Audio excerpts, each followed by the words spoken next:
Fate really was a crossover of all time. Every single Fate unit was so good. They released 6 banger characters. Literally the worst of them was Saber Alter, and that's just because she was a damage dealer. So with the return of Fate, a lot of people got extremely excited, not just because Fate is back, but because it's possible they'll do it again. It's gonna be 6 banger units. And with how it's shaping up with the first 2 units, I want to say we're on track for having another banger 6 characters. Chloe and Bazette's info got revealed literally this morning, like actually the time of recording this, about 30 minutes ago. So this stuff is literally hot off the presses here, and both these characters kits are extremely crazy. Let's talk about these 2 units extensively real quick, starting with Chloe. Chloe has a 5-star physical, 5-star heal, 4-star magic. Damage res down on the skill. The art buffs up status res to the entire team and reduce the enemy's light res. Her true art increases all allies HP recovery by 100% and arc gauge by 5 for 20 seconds.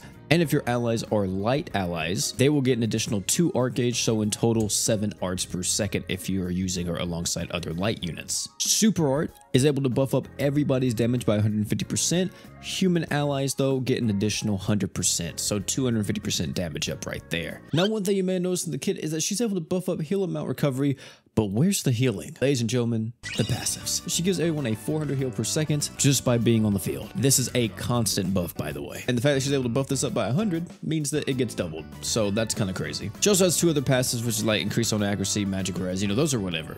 She has a true weapon, though. Her true weapon is a 5-star physical. For 15 seconds, you reduce the enemy's light res by 15%. This is stackable. If the user is human, you increase your own art gauge by 10 as well. When equipped by Chloe, you increase your own arts by 100 at the start of the quest, and you increase your own attack by 5%. Chloe, looking pretty freaking strong, let me tell y'all right now. It does suck that her slots don't offer her any type of support equips, but to be honest, it's really not that big of a deal. She's literally a light character, specifically a light support character, but I don't even want to say a light support character because the way how she is, she's able to function on light teams, human teams, and practically every other team in between. She's not just tied to light characters. Of course, if you are using her on a light team, she gets various bonuses to her kit, but it's not required by any means, right? Like, if you're using Chloe on a human team and use her true art and it's like, oh, you know, I'm only getting 5 arts per second. That's still above average arts gen on a unit. Like most units only have 4 arts per second, right? Let's take into account the team that she wants to be on. I'm talking about the mono light setup. Ladies and gentlemen, you could use this character alongside BF Emperor, her herself, and then you could throw on maybe an Ilya and then finish that bad boy off with a Star God Lisa or a Sinki, and you have an absolutely insane team right there. And all those arch-gen types should stack because more than likely Chloe's going to be type E, Ilya's like type F, right? And then BF Emperor's type B. So you're going to have tons of arch-gen on the team, tons of damage buffs, crit buffs out the wazoo. You're just going to be able to really go crazy with this Chloe. And you know, even if you decide not to use the Ilya and you wanted to use like Star God Lisa instead, you know, that would still be fantastic. This unit is arguably one of the best support units we see in the game next to like Hoka. Of course, I don't think it's as like crazy. You know, Hoka really made a splash in Grand Summoners. I don't think this splash is as crazy as that one, but it's still pretty freaking potent. If we consider other teams in the game right now, right, not just mono light teams, and we look at the entire roster of human characters that she could be used alongside, I mean, ladies and gentlemen, she's a physical character. You can use her alongside Holy Knight Roy. You got her on the team as well. You wind up throwing in Shiro Emiya there. You got some more damage res. You got some healing. And then you throw in Hoka to finish it all off. And ladies and gentlemen, you have another ridiculous setup there. Or if Hoka and them don't stack, then you could just use, I don't know, like War God Finn, and then there you go, there's that. So there's going to be a lot of teams that are going to be able to utilize this character on, and a lot of setups that just makes her absolutely crazy and one of the best units from this crossover already. The biggest part about her that would just maybe hold her back is her slots, you know, not really that crazy, and they could be a bit better, but apart from that, man, I mean, I don't think it's going to be that big of an issue once you actually get this character going, especially since her true weapon does give her 100 art gauge at the start of the quest. You're going to be able to get into your arts pretty quickly. That's another thing that is a little bit of a nitpick here, is that she actually doesn't have any passive arts gen in the kit apart from that 100 art gauge from her true weapon.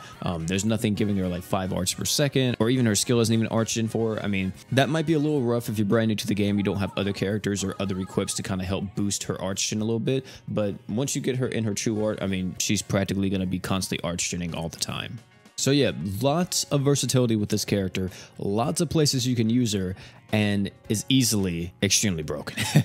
I mean, anybody who looks at this kit will be like, yeah, that's a kit right there. Now we have Bazette. Now Bazette is very interesting. If you've seen this character in Fate, or if you have played Fate Grand Order, you know in Fate she is a counter character. So a lot of people was very curious to see if they would kind of take that approach when utilizing this character in Grand Summoners, and I am happy to say they kind of did. These are her slots right here: a 6-star physical, 5-star defense, 4-star heal. By the way, this character is a water human. Her skill buffs up her own R gauge by 50. She also increases her own paralysis and freeze res by 100% for 8 seconds.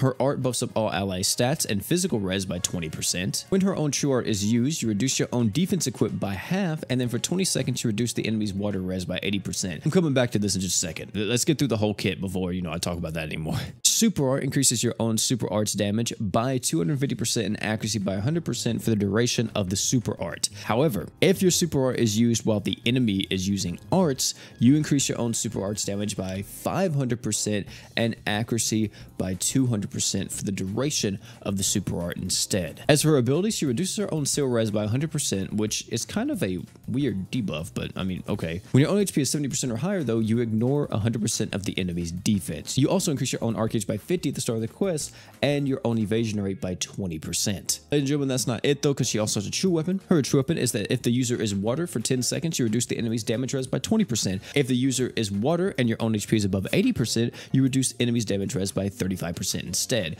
When equipped by Summon Rosette, you increase your own damage by 50% and skill CT speed by 30%. It's going to be on her. I mean, literally instantly, you see the 50% damage buff on top of the super art damage buff. You want this to be on her. Here's the thing about Bazette. This character is a counter character, but my god, does she have so much going for her. Yes, she has a defense slot, but she's able to have her defense equip with her true art. That is ridiculous. Considering the fact too, she's a water unit, and she's on one of the craziest teams in the game. I'm talking about Holy Knight Roy, Shiro Emiya, Hoka, right? This is a fantastic addition to that team. Another thing is that she does have that physical res buff on top of her defense slot. On top of reducing that defense slot's cooldown, she's able to provide a lot of damage res just on her own. One thing to take into account is that if you use her alongside Shiro Emiya, her physical res buff on her art will not stack with Shiro Emiya's physical res buff on his art, if I'm not mistaken. As for the super art, this seems really good on paper, right? Buffing up your super art's damage by 250% and accuracy by 100%, that alone is extremely strong of this character. Also, take into account she has 100% defense ignore all the time.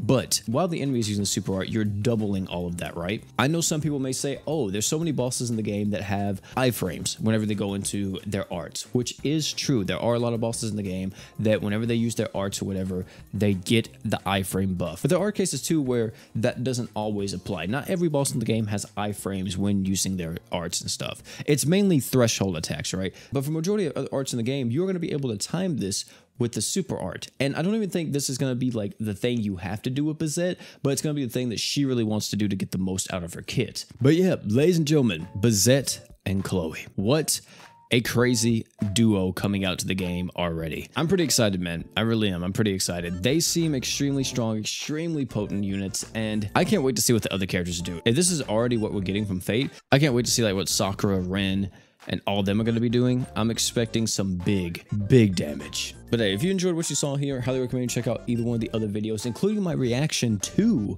the Fate crossover. That was a pretty fun one. It wasn't as crazy as the first one, I'll say that, because that one came out of nowhere. I was a little bit suspecting that Fate rerun was going to happen, just a tiny bit. I wasn't like overly surprised about this, but I was still pretty hyped about it. So yeah, you can check that out. Or if you haven't yet, check out my Sonic reaction. That one, that's a reaction right there. Oh, and one more thing before you leave.